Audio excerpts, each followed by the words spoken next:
So guys, today we are continuing in our series about emotions, and we're doing this by looking at what is probably the most negatively viewed emotion of them all, right? Like, you're not rating this emotion 5 stars after you experience it.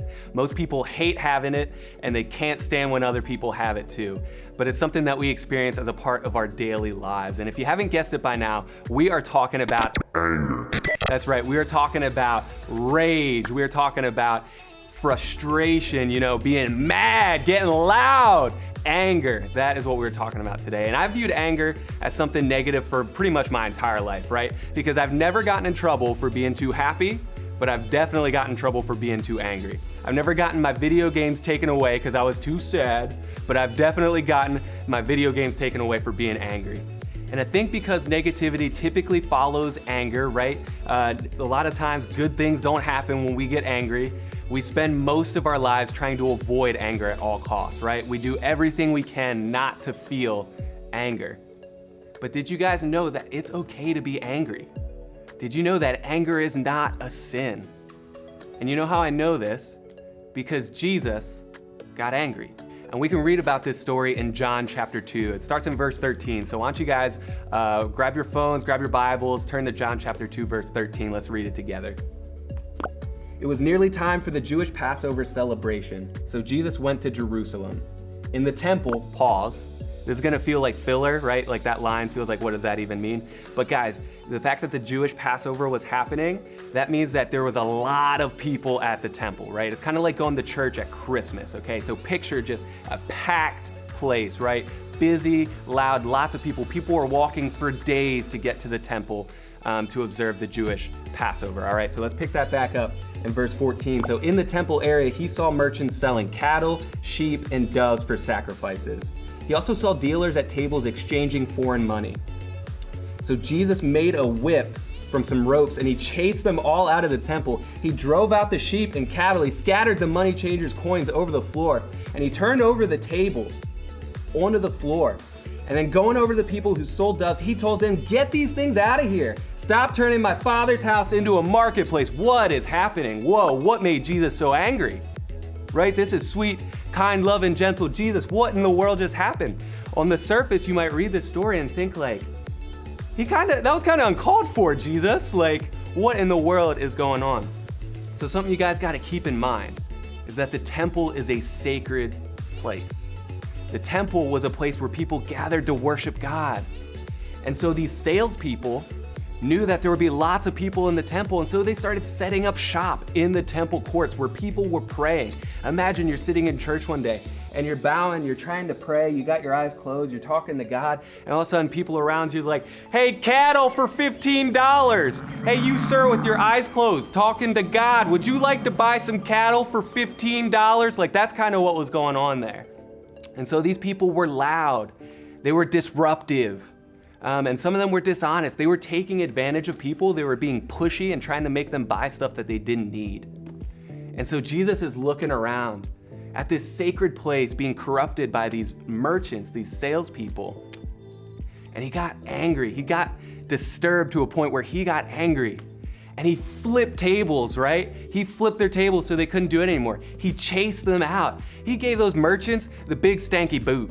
Like, he booted them out of the temple. And what this passage shows us is that there are things that are worth getting angry about. And there are helpful ways to express that anger. You see, guys, anger isn't a sin. It's just an emotion. But if we don't handle it carefully, our anger can lead us to sin. And so how we respond to our anger matters. How we respond to our anger matters a lot because it is such an intense emotion, right? It's not an evil emotion, but it's an intense one. And so we need to make sure that we're handling it and responding to it well. And here's the thing. So Jesus is perfect. So he responded to his anger perfectly. But you and I, we're not perfect. We're imperfect. And that means that we often respond to our anger imperfectly. And guys, there was a time where I handled my anger imperfectly. One day I was at a Target and I was there with my wife and there was this guy there who had somehow gotten into his head that we had a problem with. And I don't know if we looked at him wrong, I don't know exactly what it was, but it was a complete misunderstanding, right? So things start escalating. Me and my wife are trying to walk in the opposite direction from this guy, and he is yelling at us from across the parking lot. And eventually he starts yelling things about my wife. And I don't know if you guys have ever been there, where you try to bury your anger and all of a sudden you just can't ignore it anymore, right? That anger rises to the surface. And so I'm walking the opposite direction from this guy. I'm like 40 feet away from him, and eventually just snaps. And I turn and I yell, "Hey!" I like to think that it was that intimidating, right? But it was actually probably more like, "Hey!" You know, there's probably like a crack there, because again, I lost it, right? The adrenaline took over, and then I like puffed out my chest, right? And I started strutting over to him. I'm like, "You can't say that about my wife!" And I just, storm over to him. And eventually me and this guy are like here to here, right? We are so close to each other, face to face. And I'm just saying the same thing over and over again, because I didn't think through my action and I didn't think about what I was gonna say. And the way we respond to our anger matters so much, because anger leads to action. Anger leads to action.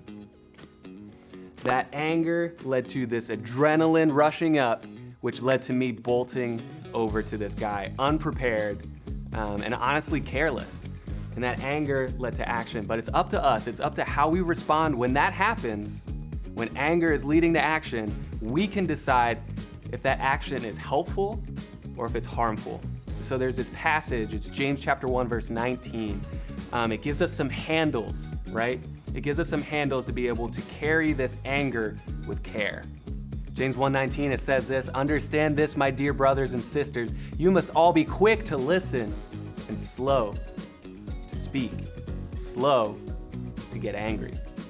Because if you're quick to listen, you will be slow to speak and you'll be slow to get angry. Guys, I love that passage. I love that wisdom. Your adrenaline, your anger is going to tell you to rush in, to get to the next thing, to say what you need to say. But James is saying slow down and be quick to listen. Sometimes when people make us angry, it's a misunderstanding, just like that Target parking lot, guys. That was a total misunderstanding that just got blown out of proportion. And if I had been slow to speak and slow to listen and just honestly asked the guy, "Hey, what did we do that made you so angry?" That could have changed the whole thing. But instead, I listened to the adrenaline, the anger telling me to rush into the battle without a plan, without an idea of what I was gonna say. And I let the adrenaline take over, and I ended up looking kind of like an idiot in front of a lot of people. And so all of this begs the question, how do you respond to anger? What do you do when the adrenaline's pumping? Do you do what I did in the Target parking lot and you storm up to the person without thinking it through?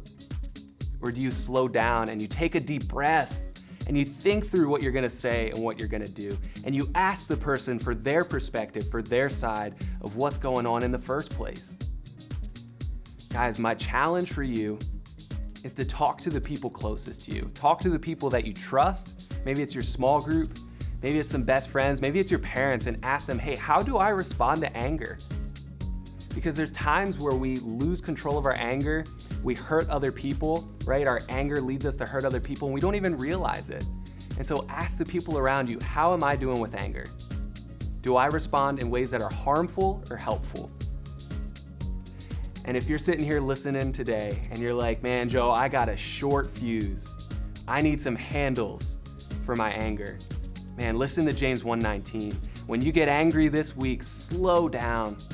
Don't listen to the adrenaline. Slow down, think it through, and ask the other person for their side of what's going on. So guys, next week we'll be picking up our series. We'll be continuing talking about emotions, but for now, just remember that anger leads to action, and so we need to handle it with care. We need to be slow to speak and slow to get angry, and we need to be quick to listen to others. Have a great week. We'll see you next week.